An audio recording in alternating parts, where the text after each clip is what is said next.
চায়নার বাজারে মাছ বিক্রি করা দেখলে আপনাকে অবাক করতে বাধ্য করবে। দেখুন, মাছের মাথায় প্রথমে বাড়ি দিয়ে মাছটা পালায় মেপে নিচ্ছে, তারপর ভিতর থেকে যে ফুলকিটা থাকে সেটা সুন্দর করে বের করে নিয়ে দেখতে পাচ্ছেন উপর থেকে খোসাগুলো ছাড়িয়ে নিচ্ছে। যখন ছাড়ানো হয়ে যাবে মাঝখান থেকে কেটে ফেললো, তারপর দেখতে পাচ্ছেন দুটা টুকরো করলো, লেজের টুকরো আলাদা, মাথা আলাদা, টোটালি যে কাটা সেটা আলাদা।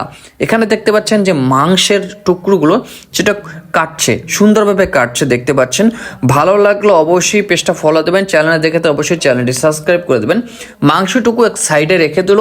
এবার হলো মাথাটা দেখুন সুন্দরভাবে কেটে ফেলছে। মাছ সাধারণত দুটি ভাগে ভাগা, একটি কাটা এবং একটি মাংসটুকু দেখতে পাচ্ছেন পিছিয়ে রেখে দিল। কাটার অংশের ভিতরে মাথাটা পরে বিদায় মাথাটা কেটে দেখতে পাচ্ছেন রেখে দিচ্ছে এবং সুন্দরভাবে তারা পরিবেশন করে। তারা কিন্তু কোনো কিছু ফেলে দেয় না, মাছের নাড়ি ভুড়িতে শুরু করে কোনো কিছু তারা ফেলে দেয় না, সব কিছু তারা দিয়ে দেয়। এবং দেখতে পাচ্ছেন দুটি ভাগে ভাগ হয়েছে কাটা এবং মাংস। ভালো লাগলে ভিডিওটা শেয়ার দিয়ে আরেকজনকে দেখার সুযোগ